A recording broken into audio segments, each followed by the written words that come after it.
नमस्कार विद्यार्थी मित्रांनो.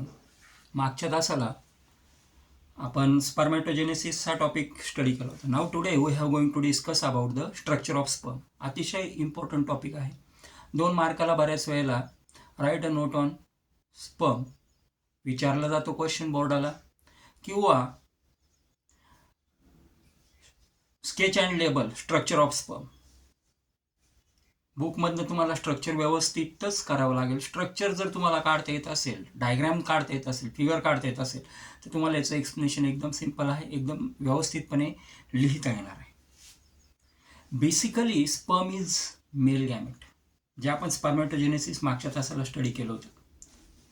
स्पर्म जो आहे हा स्पर्म मेल गॅमेट आहे. It is motile microscopic elongated cell. Basically cell आहे, मोटाईल आहे म्हणजे हालचाल करणारे आहे, इलॉंगेटेड आहे, लांबसर अशी सेल आहे. It is divisible into 3 part, mainly 3 पार्टमध्ये, head, then middle piece and tail. पण आपण करताना हेड, नेक, मिडल पीस आणि टेल असे 4 पार्टमध्ये करतो. 3 लिहिले तरी सफिशियंट असतात. The sperm is oval shape, elongated लांबसर जरी आहे तरी त्याचा मेन जो पोर्शन आहे हेडचा, हेड सगळ्यात टोकाला वरती असणार आहे, तो हेड ओव्हल शेप आहे. And it contains haploid nucleus. त्याच्यामध्ये एक हॅप्लॉइड, कारण आपण बघितलं की स्पर्मॅटोजेनेसिस होताना जो स्पर्म सेल तयार होते ती single set of chromosome carry करणारी असते, म्हणजे हॅप्लॉइड असते. That's why the nucleus become haploid. Nucleus जो आहे तो हॅप्लॉइड आहे. And above the nucleus there is a cap-like structure, and that cap-like structure is called as acrosome. या cap-like structureला म्हटलं जातं acrosome. It is formed by Golgi body. acrosome हे Golgi body पासून तयार झालेलं असतं. It contains hydrolytic enzymes like hyaluronidase and proteolytic enzyme which penetrates the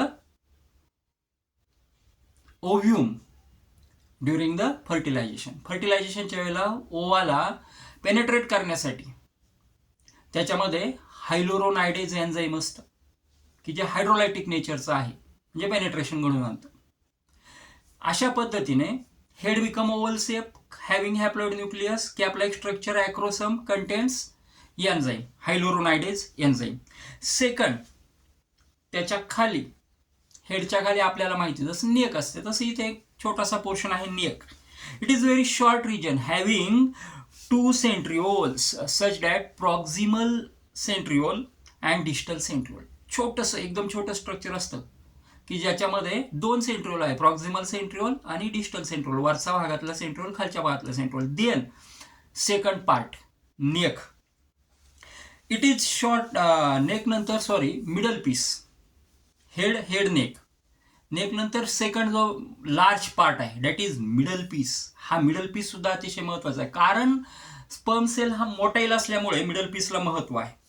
it is an axial filament surrounded by 10 to 14 spiral turns of mitochondria. याच्यामध्ये basically the middle piece contains 10 to 14 spiral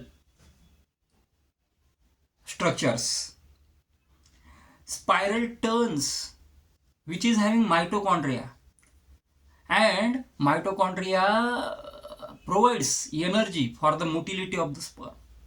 Mitochondria काय provide करतो? Energy provide करतो. It produces energy necessary for the movement of the sperm. स्पर्मच्या मुवमेंटसाठी necessary energy देण्याचं काम, provide करण्याचं काम मायटोकॉन्ड्रिया करतो. Then the next one that is tail. पुढचा जो आहे शेवटचा part tail. Here it is long, slender and tapering part of the sperm containing cytoplasm. Long आहे, टॅपरिंग म्हणजे निमुळता होत गेला, शेपटाचा भाग, म्हणून त्याला टेल म्हटलं. It contains cytoplasm and axial filament. त्याच्यामध्ये सायटोप्लाझम असतं आणि ॲक्झियल फिलामेंट असतं. अशा पद्धतीनं स्पर्म सेलला मध्ये आपल्याला 3 पार्ट बघायला मिळतात, हेड, मिडल पीस आणि टेल. टेलमध्ये सायटोप्लाझम आला, मिडल पीसमध्ये मायटोकॉन्ड्रिया आला, हेडमध्ये न्यूक्लियस आला. त्या दोघांमध्ये हेड आणि हेड आणि मिडल पीसच्या मध्ये आपण नेक पण कन्सिडर करतो. डिस्टल सेंट्रिओल, प्रॉक्सिमल सेंट्रिओल त्याच्यामध्ये आपण गृहीत धरले. बघा, तुम्हाला याची डायग्राम पक्की करणं गरजेचं. थिअरी एकदम सोपी. Thanks to all of you. पुढच्या तासाला आपण oogenesis हा जो टॉपिक आहे, म्हणजे जसं आपण स्पर्मॅटोजेनेसिसमध्ये स्पर्मचं प्रोडक्शन कसं होतं ते पाहिलं, कोणत्या कोणत्या फेजेसने होतं, तसंच oogenesisमध्ये ओवा एक सेल कशी प्रोड्यूस होते याचा आपल्याला स्टडी करायचा आहे. Thanks to all of you. पुढच्या तासाला भेटूया.